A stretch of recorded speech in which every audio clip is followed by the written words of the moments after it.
अब जो tree like structure है ना, उसमें हमारे पास क्या होती है, हमारे पास नोड्स होती हैं, एजेस होते हैं, ब्रांचेस होती हैं, ठीक है ना। मैं कुछ डिसीजंस ले रही होती हूँ, डिसीजंस की बिना पे मैं ब्रांचेस बना देती हूँ। फॉर एग्जांपल मैंने यहाँ पर दो ही सवाल पूछे जिसका दो ही जवाब निकल सकते हैं, या तो येस या नो, इसीलिए दो ब्रांचेस हैं। अगर जवाब निकलते येस नो मे बी तो तीन ब्रांचेस आ जाती, ठीक है। दूसरा आप देखो कि in the machine learning perspective, अगर मैं यही काम किसी एक एल्गोरिथम को कहूँ, ठीक है, देखो अगर मुझे मैनुअली रियल लाइफ में तो मेरे पास सिर्फ यही दो फैक्टर्स तो नहीं होंगे, ठीक है ना, कि मैं यही दो फैक्टर्स हैं तो इफ एल्स रूल्स लिखना तो बहुत आसान है, ठीक है। मैनुअली अगर मैं कोड भी करूँ या मैं अपने रूल्स भी बनाऊँ तो इफ एल्स की बेस पे सिर्फ इन दो फैक्टर की बेस पे रूल्स बनाने बहुत आसान है, ठीक है, कि ओके फाइन। और इनफैक्ट इन्हीं रूल्स को मैं ट्री की शक्ल में भी बनाना बहुत आसान है, ठीक है। लेकिन अगर मैं इसकी जगह बहुत सारा डाटा इन्वॉल्व कर दूँ, यानी कि मेरे पास इसके बजाय 50 अलग अलग फीचर्स आ जाएं, 50 अलग अलग फैक्टर्स आ जाएं। अभी तो मैं सिर्फ सनी और टेम्परेचर देख लूँ ना, मैं विंड भी देखूँ, ह्यूमिडिटी भी देखूँ, मैं टाइम भी देख लूँ, मैं मूड भी देख लूँ, मैं शूज़ की अवेलेबिलिटी भी देख लूँ, मतलब इस तरह करते करते मैं 50 अलग अलग चीज़ें देखना शुरू कर दूँ, तो आप खुद नोट करो कि यहाँ पे इफ एल्स के कितने डेंस रूल्स मेरे पास बन जाएंगे, और शायद मैं तमाम फैक्टर्स कर भी ना पाऊँ, ठीक है। और चलो किसी तरीके से अगर मैं रूल्स बना भी लूँ तो एक मिडल वे मैंने अपने माइंड में बनाना है कि यार कोई एक मिडल वे पैटर्न मुझे मिल जाए जिसकी बेस पे जो है ना वो ये फैक्टर देख जाए कि क्या मुझे रनिंग पे जाना है या नहीं जाना, ठीक है। तो पैटर्न दिखने में ये वाला केस बड़ा सिंपल सा लग रहा है, लेकिन अगर आप एक जेनेरिक सवाल हो ना कि आपको कि यार एक ट्यूसडे की सुबह है, ठीक है, और ट्यूसडे की सुबह है तो इस पर मुझे आज एक बताओ, और उसमें आपने बड़ो 50 फैक्टर्स देखने हैं, तो एक ह्यूमन के लिए ये pattern middle pattern find out करना बहुत मुश्किल है, लेकिन एक मशीन इसको बड़े आराम से पकड़ लेगी, ठीक है। लेकिन मशीन का जो पकड़ने का अंदाज है जिसको मशीन लर्निंग कह रहे होते हैं, ठीक है, कि एक खुद से जो है वो पैटर्न को आइडेंटिफाई कर ले, उसके लिए I need to make some kind of learning and training. तो फॉर एग्जाम्पल जो एल्गोरिथम इस तरह के पैटर्न ह्यूमन प्रोसेस के पैटर्न के मुताबिक जो है वो सोच रहा है, ह्यूमन पैटर्न के मुताबिक जो है वो लर्न कर रहा है, तो उसको हम मशीन लर्निंग की जुबान में क्या कहते हैं, डिसीजन ट्री कहते हैं, ठीक है। तो इसको हम दोबारा आएंगे, डिसीजन ट्री क्या होता है। डिसीजन ट्री भी इस तरह के रूल्स को देखता है, मशीन लर्निंग एल्गोरिथम इस तरह के रूल्स को देखता है और अपने पास फाइनल प्रोडक्ट में ना ऐसे एक विजुअल सा ट्री बना के रख लेता है, सॉरी विजुअल सा ट्री बना के रख लेता है, और इस विजुअल से ट्री के अंदर ना वो अपने पास रूल्स बनाता है, ठीक है। जैसे फॉर एग्जाम्पल ये एक पाथ मेरे पास एक रूल आ गया, ये एक दूसरा पाथ मेरे पास एक रूल आ गया, लेकिन ये रूल तब कंप्लीट होगा, ठीक है, जब फॉर एग्जांपल रेनी नहीं है और सनी है तो सीधा सीधा रन पे चलो, ये एक रूल आ गया। फॉर एग्जांपल तीसरे में दो फैक्टर्स देखने हैं, रेनी नहीं है सॉरी सनी है और टेम्परेचर ग्रेटर देन 40 है, ये ग्रेटर देन 40 है, और तो आप स्टे इनसाइड करेंगे, एक रूल आ गया। फिर 40 नहीं है तो ये तीसरा रूल आ गया। तो देखो विजुअली वो इस तरीके से रूल जनरेट करता है और आपको जो है वो क्लासीफाई करके देता है। तो it's kind of a divide and conquer strategy, कि पूरा एल्गोरिथम पूरे डेटा को छोटे छोटे टुकड़ों में डिवाइड करता चला जाता है। कब तक करता चला जाएगा ये बड़ा इंपॉर्टेंट है, वेरी इंपॉर्टेंट। ये कब तक स्प्लिटिंग होती चली जाएगी, ये कब तक विजुअली ब्रेक करता चला जाएगा, कॉन्क्वर करता चला जाएगा, तब तक जब तक उसके पास कोई फाइनल क्लासिफिकेशन आंसर नहीं आता था। नोड्स के पर्सपेक्टिव से इसको अगर देखें तो we already are aware of this thing कि इसके अंदर मेरे पास क्या है, नोड्स, रूट नोड है जो सबसे टॉप पर है, उसको मैं क्या कहती हूँ, रूट नोड कहते हो। बीच की सारी नोड्स मेरे पास इंटरमीडिएट नोड्स आ रही हैं, और जो जहाँ पर डिसीजन फाइनल हो जाता है वो मेरे पास क्या है, लीफ नोड है, ठीक है। जहाँ पर डिसीजन मेरे पास आ गया, आंसर मेरे पास आ गया, वो मेरे पास लीफ नोड्स है। दूसरा जो पैटर्न आपने इसके अंदर देखना है, अंडरस्टैंडिंग करनी है, जो दूसरी इंपॉर्टेंट चीज़ है, पहली मैंने क्या बताई, नोड्स के हवाले से बताई, कितनी तरह की नोड्स है, दो तरह की आपके पास नोड्स है, रूट नोड और लीफ नोड्स। अच्छा, दूसरा मैंने इसके अंदर क्या पॉइंट बताया कि देखो इन दो तरह की नोड्स में कुछ नोड्स आगे से स्प्लिट हो रही हैं और कुछ नोड्स मजीद आगे से स्प्लिट नहीं हो रही, यानी कि उनके आगे से मजीद ब्रांचेस नहीं निकल रही। तो कौन सी आगे से स्प्लिट हो रही हैं, जैसे ये वाली, और कौन सी आगे से स्प्लिट नहीं हो रही, जैसे ये वाली फाइनल जहाँ पर, तो जो तो आगे से स्प्लिट हो रही है ना उनको हम कहते हैं कि वो मेरे पास है डिसीजन नोड्स, यानी कि अभी भी फैसला बाकी है, अभी भी आंसर मेरे पास मजीद नहीं आया, मजीद स्प्लिट करो, कब तक स्प्लिट करो, जब तक जवाब नहीं आ जाता। दूसरी कौन सी नोड्स हैं, दूसरी नोड्स मेरे पास क्या है, लीफ नोड्स। डिसीजन ट्री की जुबान में मैं इनको कहूँगी कि ये क्या है, pure leaf nodes, pure leaf nodes. Pure leaf nodes वो वाली नोड्स हैं जहाँ पर मेरे पास क्लियर क्लासिफिकेशन, क्लियर जवाब, क्लियर क्लास आइडेंटिफाई हो गई है और उसको मैंने अब आगे मजीद स्प्लिट नहीं करना, मेरे पास जवाब आ गया, ठीक है। तो डिसीजन ट्री में आपने दो चीज़ें याद रखनी है, डिसीजन नोड्स और pure leaf nodes. Pure leaf decision nodes वो वाली जहाँ पर अभी भी फैसला बाकी है, I don't have a clear answer. Pure leaf nodes वो वाली जहाँ पर I have a clear answer with no doubt, 100% confidence के ओके यही जवाब है, यही क्लास आइडेंटिफाई है, ठीक है। थोड़ा सा इसके थ्योरेटिकल वे में भी हम चीज़ों को देख लेते हैं, जो कि अभी हम क्योंकि उस पर थ्योरी। तो डिसीजन ट्री बेसिकली आपके पास जो है वो एक सुपरवाइज लर्निंग एल्गोरिथम है। सुपरवाइज लर्निंग एल्गोरिथम हम इसको क्यों कहेंगे, क्योंकि इसका मतलब है कि मशीन जो है वो ऐसे प्रीवियस एक्सपीरियंसेस, ऑब्जर्वेशंस या पुराने डेटा के ऊपर जो है वो लर्न करेगी जिसके साथ लेबल असाइन होगा, ठीक है ना। तो जब भी लेबल असाइन होगा हम उसको कहेंगे कि वो सुपरवाइज लर्निंग एल्गोरिथम है। बेसिकली मशीन हम प्रीवियस एग्जाम्पल्स में जो देख रही है कि अच्छा भाई अगर तो ये वाली कंडीशन सारी आ रही हैं तो इन सारी कंडीशंस की बेस पे ये वाला लेबल जो है वो आइडेंटिफाई आइडेंटिफाई हो रहा है, ठीक है ना, कि ओके फाइन, अगर ये फैक्टर्स हैं तो मैंने जो है वो इस दिन ये फैक्टर्स हुए थे और मैंने इस दिन खेला था या नहीं खेला था, ठीक है, मैं रनिंग पे गया था या नहीं गया था, ठीक है। एंड समहाउ ये एल्गोरिथम आपका क्लासिफिकेशन के लिए भी रिविजन, बट टुडे हम सिर्फ क्लासिफिकेशन को देख रहे हैं और आपने भी इनिशियली क्लासिफिकेशन को ही देखना है। अच्छा, इसमें ना बड़ी दो इंपॉर्टेंट चीज़ें, एक तो सुपरवाइज का हो गया, एक दूसरा पीछे हम बता चुके हैं डिवाइड एंड कॉन्कर स्ट्रैटेजी को यूज़ करते हुए अपने रिजल्ट्स निकालते हैं, ठीक है। इसमें ना कुछ इंपॉर्टेंट चीज़ें हैं, कुछ इंपॉर्टेंट फैक्टर्स हैं जो मुझे पता होनी चाहिए, ठीक है। मुझे पता होना चाहिए कि अच्छा रूट का क्या मतलब है, यानी कि रूट इतनी इंपॉर्टेंट क्यों है यहाँ पर, डिसीजन नोड्स मैंने किनको कहना है, मैंने प्योर लीफ नोड्स किनको कहना है, ठीक है। और जिन दो फैक्टर्स की बेस पे यहाँ पे निकलते हैं ना, दो टर्मिनोलॉजीज यहाँ पर आती हैं, एक टर्मिनोलॉजी आपकी एंट्रोपी की टर्मिनोलॉजी है और एक इन्फॉर्मेशन गेन की, ये अभी हम आगे जाके दोबारा देखते हैं, ठीक है। So whenever I need to know कि अच्छा यार मेरे पास जो डेटा है मेरा वो हाईली इंटरप्रिटेबल है, यानी कि तमाम पैटर्न्स आइडेंटिफाई हो सकते हैं, विजुअलाइजेशन उसके अंदर क्लियरली हो सकती है, मेरे पास डेटा जो है वो न्यूमेरिकल या कैटेगोरिकल का है। अब ये तो नेम कहाँ है, या आपने वो वीडियोस देखनी है जिसमें मैंने डेटा के हवाले से बताया, ठीक है।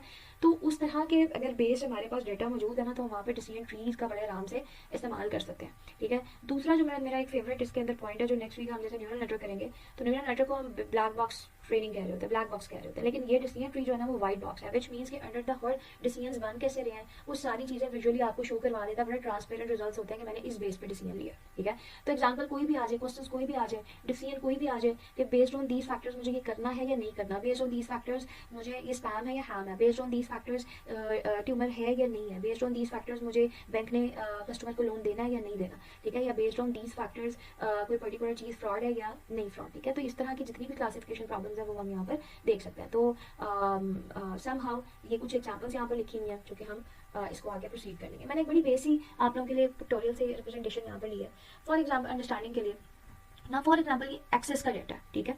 एक्सेस का डेटा से मुराद क्या है कि फॉर एग्जांपल वी नो कि ग्राफ की फॉर्मेट में डेटा दिखाना हो तो हम वाई एक्सेस और एक्स एक्सेस में कोऑर्डिनेट्स को डिवाइड कर लेते हैं, ठीक है। और आपने देखा भी होगा कि जब भी आप विजुअली पैटर्न्स देख रहे होते हैं ना, जैसे पॉइंट्स की फॉर्मेट में, जैसे अर्थ को एक आ रहा है, कौन कौन से एरियाज जो है वो अफेक्टेड हुए हैं या कौन कौन से नहीं हुए, तो उसको आप डिफरेंट कलर्स के थ्रू, डिफरेंट पॉइंट्स के थ्रू शो करवा देते हैं, ठीक है, जिसमें एक पॉइंट कंप्लीट इन्फॉर्मेशन रख रहा होता है। तो मिसाल के तौर पर समझे कि ये किसी पर्टिकुलर डेटा सेट के पॉइंट्स हैं, डेटा सेट आप पहले देख चुके हैं, तो डेटा सेट की एक ऑब्जर्वेशन जो है ना वो एक पर्टिकुलर पॉइंट यहाँ पर शो हो रहा है, ठीक है ना।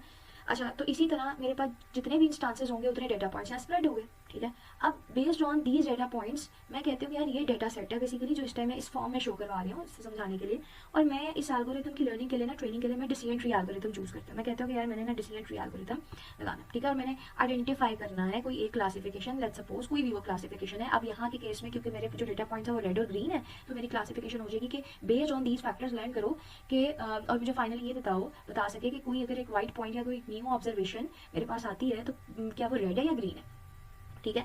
अब डिसीजन ट्री किस तरीके से काम कर रहा है, डिसीजन ट्री की जो फाइनल पिक्चर बनेगी ना वो कुछ इस तरीके से ट्री बनेगा, ट्री लाइक स्ट्रक्चर बनेगा, क्योंकि इसलिए इसका नाम ही डिसीजन ट्री, कि वो ट्री लाइक स्ट्रक्चर की बेस पे रूल्स को डिफाइन करता है और फिर डिसीजन ले रहा होता है, ठीक है।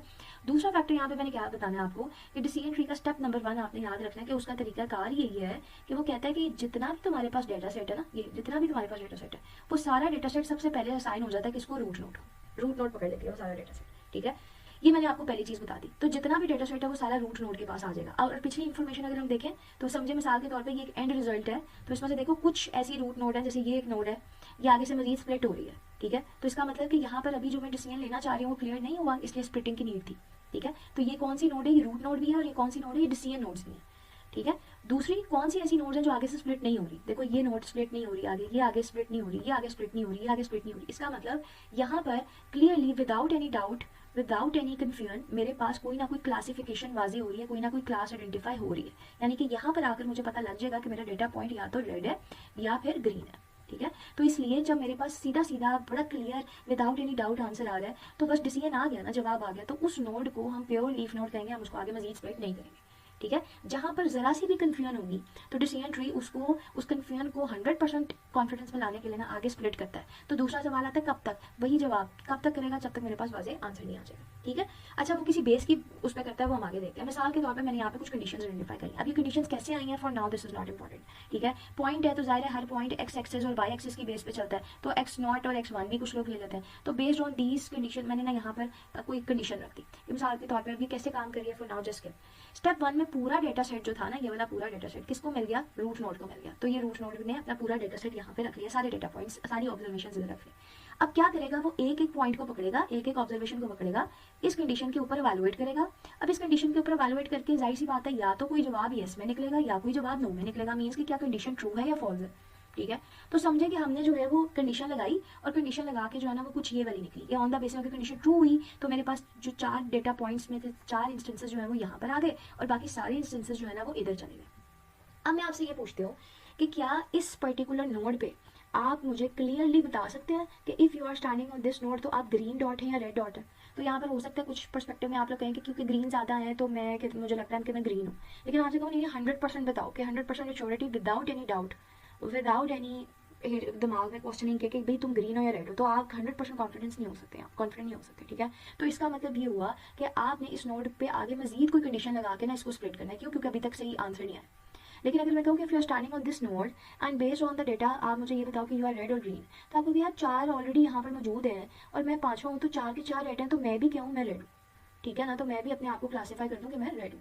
तो यहाँ पर आपको ना कोई डाउट नहीं है, यू आर 100% इंश्योर कि भाई you are red dot over here. So it means कि इसमें डिसीजन ट्री आगे इसको मजीद स्प्लिट नहीं करेगा क्योंकि उसको प्योर लीफ नोड मिल गई है। वो यहाँ पे 100% कॉन्फिडेंस के साथ विद 100% प्योरिटी के साथ आंसर कर सकता है कि मैं कौन हूँ, मैं रेड हूँ, ठीक है। तो यही काम फॉर एग्जाम्पल यहाँ पर कंडीशन लगाई और जितना डेटा बच गया था अब आपने उस बचे हुए डेटा को, मैं बार बार बोल बचे हुए डेटा को मजीद आगे से स्प्लिट किया on the basis of condition. हो सकता है जवाब जो है वो येस और नो में निकला हो। जब जवाब आपका येस और नो में निकला तो फॉर एग्जाम्पल आपने स्प्लिटिंग की तो कुछ डेटा इसमें से इस साइड पर आ गया और कुछ डेटा इस कंडीशन की बेस पर इस साइड पर आ गया, ठीक है। तो अगेन वही यहाँ पर आपके पास अभी क्वेश्चन क्लियर नहीं है, ठीक है, तो you have to split it further. यहाँ पर आपके पास क्लासिफिकेशन बड़ी क्लियर है, परफेक्टली है कि भाई मैं रेड हूँ, you don't have to classify, this is pure leaf node. Same on the base of some condition we are gonna split on the remaining data.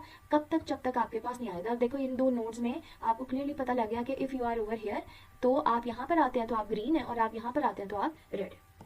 मिसाल के तौर पे डिसीजन ट्री इस तरीके से based on the training data अपनी पूरी learning करता है। तो ये लर्निंग है, ये रूल्स उसके पास है, ये रूल्स उसने अपने पास बना लिए, ठीक है, ये वो पैटर्न्स और रूल्स हैं। तो यहाँ पर फॉर एग्जाम्पल वो कहता है कि मुझे समझ में आ गई, अब एक टेस्टिंग डेटा आता है, एक न्यू डॉट आता है जो कि वाइट है, बेस्ड ऑफ कोर्स उसके कुछ कोऑर्डिनेट्स है, बट क्योंकि अभी हम प्योर कंडीशंस इन नंबर्स की फॉर्मेट में नहीं देख रहे हैं, हम सिर्फ कॉन्सेप्ट देख रहे हैं, तो मे भी कोई कंडीशन यहाँ पर लगी, स्टेप 1 में वो इधर आया, कंडीशन यहाँ पर लगी, कंडीशन जो की बेस पर जो है ना वो इधर फॉल कर गया, ठीक है। फिर उसके बाद उसने कंडीशन अगेन चेक की, इस कंडीशन की बेस पे वो इधर फॉल कर गया। तो जब वो इधर आया ना तो इधर उसने देखा कि कौन सी क्लास आइडेंटिफाई हुई है, रेड, तो डिसीजन ट्री कहेगा कि ये जो न्यू इंस्टेंस है ना ये भी क्या है, रेड, तो वो इसको रेड क्लासीफाई कर देगा, ठीक है। तो इस तरीके से आपके पास जो है वो कंप्लीट डेटा जो है वो इस तरीके से स्प्रेड होता है। और दैट्स हाउ अगर डिसीजन ट्री ने देखना हो तो उसने बता दिया कि यार ये सारी रेड एक्सेस है और इधर इधर जितना भी लोग फॉल करेंगे वो सारे आपके ग्रीन पॉइंट्स हैं। अब एक बड़ी इंपॉर्टेंट यहाँ पर मैं आपसे क्वेश्चन पूछने की कोशिश करूँगी कि यहाँ पे मैं this is the highly important part of the decision tree where I am gonna discuss the 2 points entropy. The first factor, let me change the color. ठीक है, okay, so this is the most important part of this whole particular recording where I'm gonna discuss the 2 concepts, that is entropy, what is entropy in the decision tree, and the next one is आपका information gain. These are the 2 concepts which is highly important in the decision tree. If you want to understand the concept तो आपको ये 2 topics पता होने चाहिए. Now based on this some example, let's suppose that I'm on the node, let's suppose this is the node and I have 2 conditions, ठीक है। So there are 2 conditions, for example this is number 1 condition and these are 2 conditions. For example I have 2 conditions options and this is my whole data set, okay, and somehow मैंने जब इस data set को पहली condition की base पे split किया तो मेरा जो स्प्लिट है ना वो कुछ ऐसा निकला, ठीक है, सही। और पहली कंडीशन जब मैंने अपने डेटा सेट को पहली कंडीशन की बेस पे स्प्लिट किया तो मेरी स्प्लिटिंग कुछ ऐसी हुई, ठीक है। ऑन द अदर हैंड अगर मैंने दूसरी कंडीशन की बेस पर जो है ना वो अपने डेटा को स्प्लिट किया तो मेरी जो स्प्लिटिंग थी ना वो कुछ ऐसी हुई। Now my question of thought for this particular thing is कि थोड़ा सा सोच कर बताएं कि which split is better। तो अगर आप दोनों नोट करें ना तो आप नोट करेंगे कि जब मैंने इस कंप्लीट डेटा सेट को पहली कंडीशन में किया था तो मेरे पास ये 2 नोड्स, ये 2 स्प्लिटिंग हुई थी, एक इस तरीके से एक इस तरीके से। लेकिन जब मैंने दूसरी कंडीशन लगाई ना तो स्प्लिटिंग कुछ ऐसी हुई जिसमें हाफ डेटा इस तरह हो गया और एक नोड हाफ डेटा इस तरीके से हो गया। अच्छा, मेरे नज़दीक जो स्प्लिट बेटर है वो है दिस वन। वाई सॉरी, वो इसलिए है कि जब आपने फर्स्ट कंडीशन लगाई और आपके पास जो है वो ये स्प्लिट हुआ तो इस स्प्लिटिंग के अंदर आपके पास अभी भी कोई क्लियर आंसर नहीं निकल रहा, कोई क्लियर ऐसी प्योर लीफ नोड नहीं आ रही जहाँ पर आप क्लियरली क्लासीफाई कर सकें। लेकिन जब आपने सेम डेटा पे ये वाली कंडीशन अप्लाई की तो आपको पहले ही स्प्लिट में एक ऐसी पर्टिकुलर नोड मिल गई जिसके अंदर आपका डेटा जो है ना क्लियरली रेड में क्लासीफाई हो रहा है। तो इसका मतलब ये हुआ कि डिसीजन ट्री की लैंग्वेज में ये बहुत इंपॉर्टेंट है कि आप ऐसे पर्टिकुलर डिसीजंस लें, ऐसी पर्टिकुलर कंडीशंस लें जो कि एज सून एज पॉसिबल आपको इस तरह के स्प्लिट जनरेट करके दे, ऐसे स्प्लिट जो कि जल्द से जल्द प्योर लीफ नोड्स निकाल सके, ठीक है। बिकॉज अगर आपने और इसका जो सबसे मेन रोल है वो किस पे होता है कि आपके स्प्लिट्स आगे से कितने लंबे, यानी कि आपका फॉर एग्जांपल अगर आपने स्प्लिटिंग कर दी और आपके इस तरह के स्प्लिट्स निकलते गए तो ज़ाहिर है आपको मजीद आगे स्प्लिट करते जाना है अपने ट्री को। तो आपका डेटा जितना स्प्लिट होता जाएगा ना उतना आपका डिसीजन ट्री बहुत ज़्यादा डेंस होगा, उतना ही आपका डिसीजन ट्री कॉम्प्लेक्स बनता चला जाएगा और आपके रूल्स उतने ही टाइम टेकिंग और निकालने या अंडरस्टैंड करने या पैटर्न फाइंड आउट करना उतना ही मुश्किल हो जाएगा, ठीक है। So it is very important कि आपने ऐसे पर्टिकुलर कंडीशंस यानी कि एट्रीब्यूट्स और फीचर्स डिसाइड करने हैं जो कि ऐसे पर्टिकुलर स्प्लिट्स जल्द से जल्द कर सके जहाँ पर आपकी प्योर लीफ नोड्स आपको आज अर्ली एज पॉसिबल मिल जाए। क्यों? क्योंकि आपका डिसीजन ट्री बड़ा ही क्लियर होगा, लेस कॉम्प्लेक्स होगा, तो लेस ड्यूरेशन में आप उसके रूल्स आइडेंटिफाई करके कोई एक जनरलाइज पैटर्न निकाल सकते हैं, ठीक है। अब इसका जवाब जो है ना वो छुपा हुआ है इस पर्टिकुलर उसमें।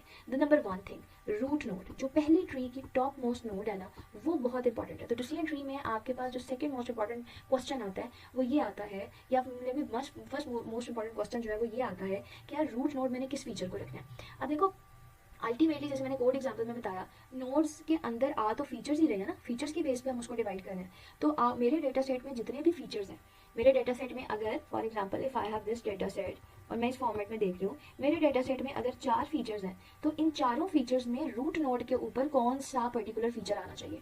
अगर मैंने किसी तरीके से ये पर्टिकुलर डिसीजन गलत ले लिया तो इसका मतलब कि गलत फीचर को सिलेक्ट करने पे मेरे जो आगे से स्प्लिट होंगे वो इस तरह के बैड स्प्लिट हो सकते हैं। मैं ये नहीं कह रही कि बहुत बैड है, ठीक है, हो सकता है अगले स्प्लिट में आंसर निकला है, लेकिन मैंने अगर गलत feature as a root node select कर लिया तो मुझे जो है ना वो बैड रिजल्ट्स मिलेंगे। बैड रिजल्ट डिसीजन ट्री के केस में क्या है कि बहुत डेंस किस्म का आपका ट्री बनेगा, कॉम्प्लेक्स और मेसी किस्म की सिचुएशन होगी, तो रूल जनरलाइज रूल्स निकालने बहुत मुश्किल हो जाएगा, ठीक है। रूट नोड पे अगर मैंने सही फीचर आइडेंटिफाई करके टॉप में सही फीचर, बेस्ट फीचर यहाँ पे सिलेक्ट किया और बेस्ट फीचर यहाँ पे लगाया और उस फीचर की बेस पे मैंने अपना ट्रेनिंग सेट जो है वो स्प्लिट किया, तो इसका मतलब कि मुझे ज़्यादा अच्छे वे में जो है वो प्योर लीफ नोड्स मिल सकती हैं, ज़्यादा बेहतर वे में प्योर लीफ नोड्स मिल सकते हैं। प्योर लीफ नोड्स का मतलब ये है कि मुझे आगे स्प्लिट नहीं करना, मुझे आज अर्ली एज पॉसिबल यहाँ पे बड़ा क्लियर मुझे आंसर मिल गया, ठीक है। अब दूसरा क्वेश्चन नंबर 1, एक तो मैंने ये बता दिया कि भाई रूट नोड का डिसीजन बहुत इंपॉर्टेंट है। Out of all the features कौन रूट नोड बनेगा, ये डिसीजन ट्री में सबसे इंपॉर्टेंट चीज़ है ना। क्वेश्चन नंबर 2 जो यहाँ पर आता है वो ये आता है कि मैंने ये डिसाइड कैसे करना है कि इन चारों फीचर्स में से बेस्ट फीचर कौन सा है जिसको रूट बनाना है, ठीक है। तो उसका आंसर छुपा हुआ है इन 2 टर्मिनोलॉजीज में जिसको कहते हैं एंट्रोपी एंड इन्फॉर्मेशन गेन। तो मैं यहाँ पर आपसे ये पूछ रही थी सर कि भाई बेस्ड ऑन दिस इमेज आप ये बताएं कि कौन सा स्प्लिट सबसे ज़्यादा बेटर है। तो मैंने आपको कहा था ये वाला स्प्लिट सबसे ज़्यादा बेटर है। आपको पता है इसका आंसर क्या है? ये स्प्लिट मैंने क्यों कहा? इसलिए कि यहाँ पर मुझे इन्फॉर्मेशन गेन बहुत अच्छा मिल रहा है। अब मैंने सिर्फ इन 2 टर्मिनोलॉजीज के नाम समझना है, मुझे एक्सप्लेनेशन ऑलरेडी आती है। मैं बार बार क्या कह रही हूँ, कौन से आपके स्प्लिटिंग या कौन सी नोड्स ज़्यादा बेहतर है, ठीक है। वो वाली नोड्स मेरी ज़्यादा बेहतर है जहाँ पर मुझे आगे स्प्लिट नहीं करना पड़ रहा या जहाँ पे बड़े क्लियरली मुझे पता लग रहा है कि मेरी यहाँ पे क्लासिफिकेशन क्या है। और मैं बार बार ये बोल रही थी कि भाई इस बेस्ड ऑफ डेटा के ऊपर देखो कि यहाँ पर अगर तुम मौजूद हो इस नोड पे खड़े हुए तो तुम कौन हो। तुम अगर 4 नोड्स ऑलरेडी हैं तो तुम 5वें डेटा पॉइंट है, तो क्योंकि चारों की चारों रेड है तो तुम भी बड़े clearly with 100% purity with 100% confidence तुम बताओगे कि मैं भी रेड हूँ। तो यहाँ पे तुम्हें कोई कन्फ्यूजन नहीं है, तुम्हें यहाँ पे मैक्सिमम इन्फॉर्मेशन मिल रहा था, मैक्सिमम गेन तुम्हारा इन्फॉर्मेशन का था। इस बेस पे तुमने यहाँ पर डिसाइड किया कि ओके मैं जो हूँ वो रेड डॉट बनूंगा। तो जहाँ पर आपको क्लियर इन्फॉर्मेशन मिल रही हो, जहाँ पर आपको लो कॉन्फिडेंस ना मिल रहा हो, ठीक है ना, कोई इम्प्योरिटी ना मिल रही हो, तो वहाँ पे इन्फॉर्मेशन गेन मेरा हाई होता है, ठीक है। तो इन्फॉर्मेशन गेन जब मेरा हाई होगा, जिसका बेहतर गेन मुझे मिलेगा, मैक्सिमम इन्फॉर्मेशन वहाँ से मिलेगी, वो स्प्लिट्स मेरे लिए सबसे ज़्यादा बेहतर है। तो मैंने सेकंड इसलिए चूज़ किया था क्योंकि यहाँ पे इन्फॉर्मेशन गेन सबसे ज़्यादा हाई था। अब दूसरा कॉन्सेप्ट यहाँ पे एंट्रोपी का आता है, सिर्फ वर्ड है। एंट्रोपी का जो मीनिंग है ना वो बेसिकली होता है इम्प्योरिटी, ठीक है। वी चेक द इम्प्योरिटीज, ठीक है, जैसे मिलावट हम चेक कर रहे होते हैं, शक को डाउट्स आ जाते हैं उसके अंदर, ठीक है। मिसाल के तौर पे मैं आपसे पूछती हूँ कि यार क्या तुम यहाँ पर फाइनल डिसीजन ले सकते हो। लेट्स सपोज कि if you are standing over here, like if you are standing over here, तो क्या तुम यहाँ पर फाइनल डिसीजन ले सकते हो कि तुम कौन हो, ग्रीन हो कि रेड हो। तो मे बी आप मे बी मैं ग्रीन हूँ क्योंकि मैक्सिमम 100%। तो यहाँ पर अभी भी थोड़ा सा ना डाउट आ गया, तो हम कहते हैं कि यहाँ पे अभी भी थोड़ी सी इम्प्योरिटी है, एंट्रोपी